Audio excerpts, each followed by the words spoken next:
دیا کہ ادھر جانا ہے، لاہور جانا ہے تو ادھر مڑ جاؤ، اور میں ان کے کہنے پر ادھر مڑ گیا. اب میری سوچ یہ کہ میں لاہور جا رہا ہوں، حالانکہ لاہور اس سائڈ پر ہے، اس کے مخالف سمت میں ہے. میری سوچ کا یہ ہونا کہ میں صحیح راستے پہ جا رہا ہوں، یہ اس بات کی دلیل نہیں کہ یہ میرا عمل کیا ہے، صحیح ہے، یا میرا راستہ ٹھیک ہے، یا میں صحیح راستے پہ سفر کر رہا ہوں. نہیں، ہم دیکھیں گے دلائل سے، حقائق کو دیکھیں گے اور اس کے مطابق فیصلہ کریں گے کہ میں صحیح راستے پہ چل رہا ہوں یا مجھے غلطی لگ گئی ہے اور مجھے غلط فہمی ہو گئی ہے، شبہ مجھے لگ گیا ہے اور میں غلط راستے پہ چڑھ گیا ہوں. کہیں ایسا تو نہیں ہے.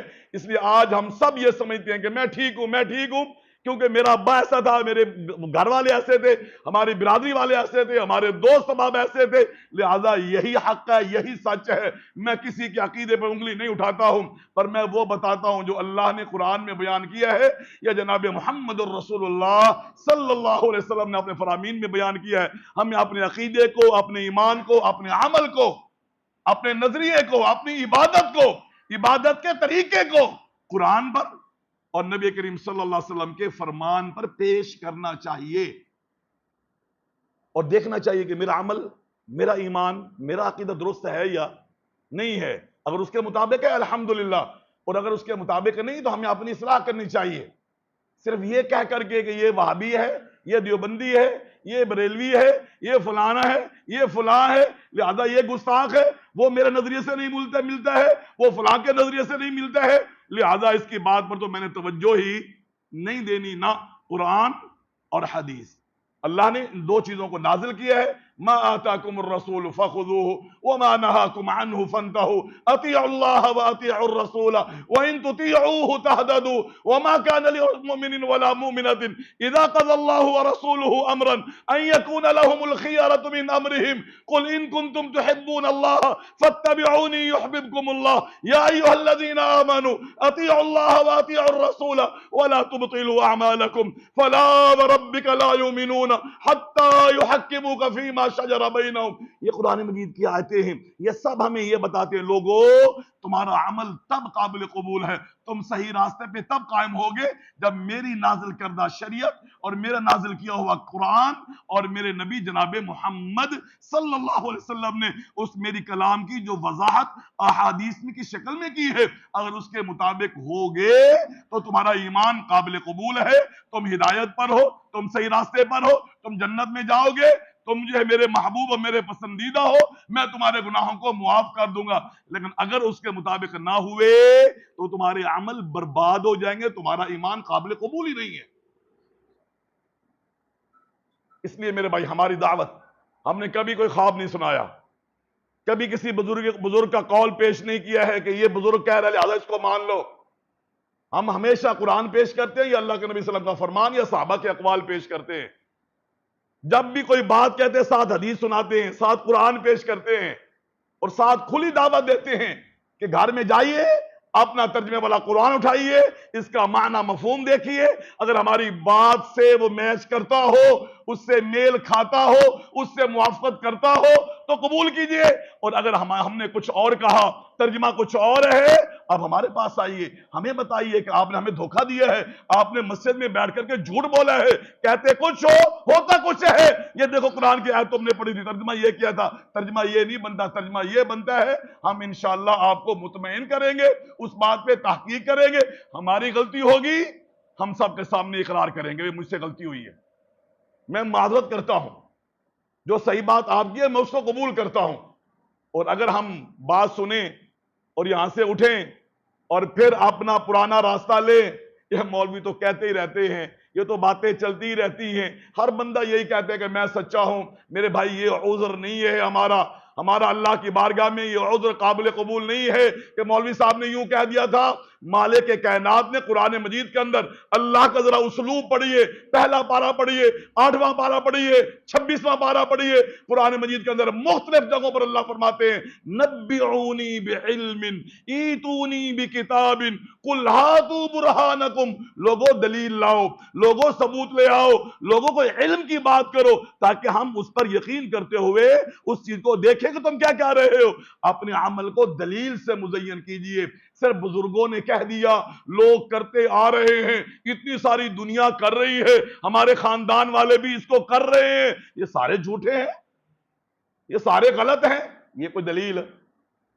آپ پڑھے لکھے ماشاءاللہ بیٹھے، یہ کوئی دلیل نہیں ہے، یہ کسی بات کے حق ہونے کا ثبوت نہیں ہے. ثبوت وہ ہے جو قرآن میں ہے، یہ حدیث کے اندر ہے. اللہ ہمیں توفیق عطا فرمائے کہ ہم اپنے عقیدے کو، اپنے عمل کو قرآن و حدیث کے مطابق بنائیں، تاکہ کل اللہ کی بارگاہ میں پیش ہوں تو اللہ ہمارے اس ایمان کا لحاظ کرتے ہوئے، ہماری غلطیوں سے درگزر کرتے ہوئے اپنی رحمت کے سائے میں لے لے. کہیں ایسا نہ ہو کہ تھوڑی سی بھول کی وجہ سے، تھوڑی سی سستی کی وجہ سے، عدم توجہی کی وجہ سے سب کچھ لٹ جائے، سب کچھ برباد ہو جائے، اور قبر میں جب فرشتے پوچھے تو ہم کہیں ہاں لا ادری، اور فرشتوں مجھے تو کوئی پتہ نہیں ہے، لوگ کہتے تھے میں بھی ان کے پیچھے کہتا تھا. اور اس وقت آپ کا یہ عذر قابل قبول نہیں ہوگا. صحیح بخاری کی روایت کے مطابق اللہ فرمائیں گے اس کے لیے جہنم کا بستر بچھاؤ، مجھے جانتا ہی نہیں ہے، اس نے میری شریعت پر توجہ ہی نہیں، اس قابل ہی نہیں سمجھا ہے.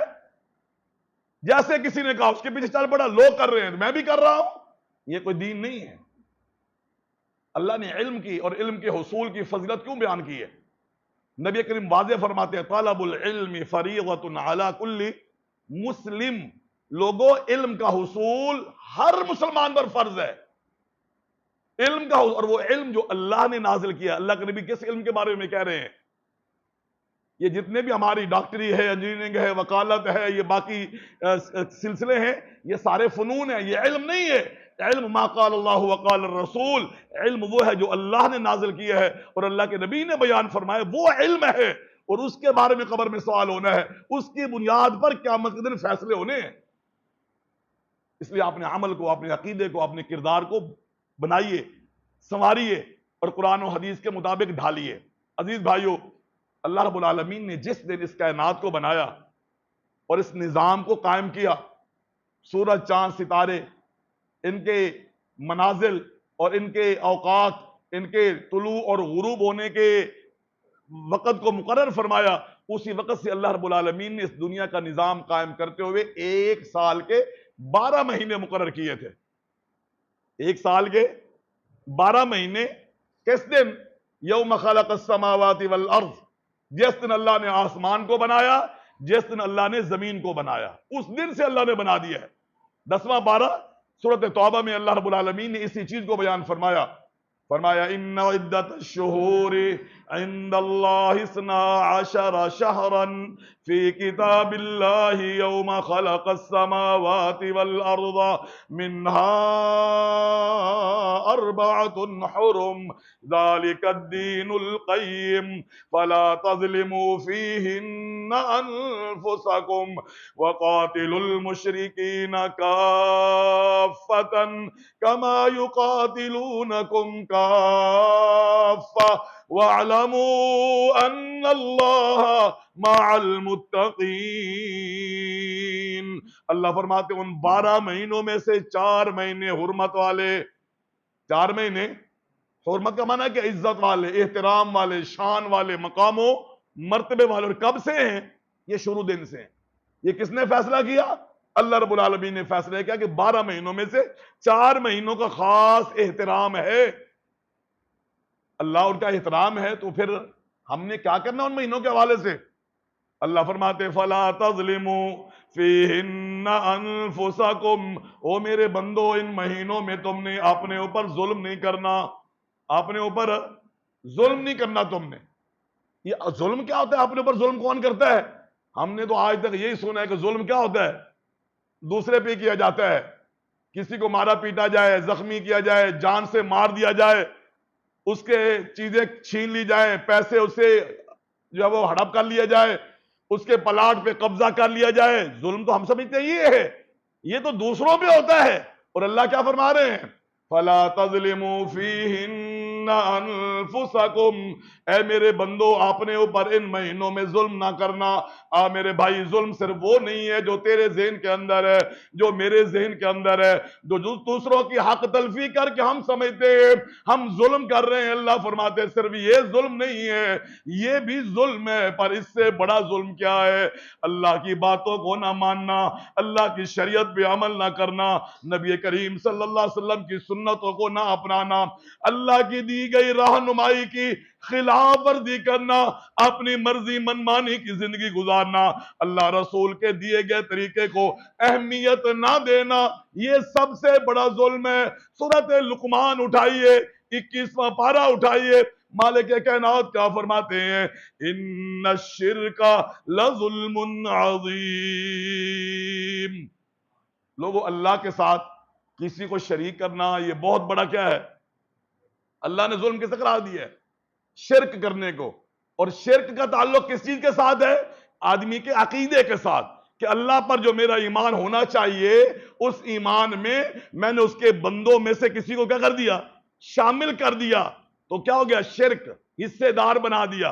وہ کہتے ہیں کہ نہیں، شراکت داری، بھائی والی، حصے داری، تو اللہ کے معاملے میں کسی اور کو شامل کرنا، شریک بنانا، حصے دار بنانا، یہ کیا ہے؟ یہ شرک ہے۔ اور اللہ قرآن میں کیا فرما رہے ہیں؟ ان الشرک لظلم عظیم۔ لوگوں شرک بہت بڑا ظلم ہے۔ پہلی قوموں کو اللہ نے برباد کیا، پہلا پارہ پڑھیے، چوتھا پارہ پڑھیے، 14واں پارہ پڑھیے۔ اللہ نے مختلف قوموں کو جب عذاب کے ذریعے برباد کیا، تباہ کیا، تو اللہ کیا فرماتے ہیں؟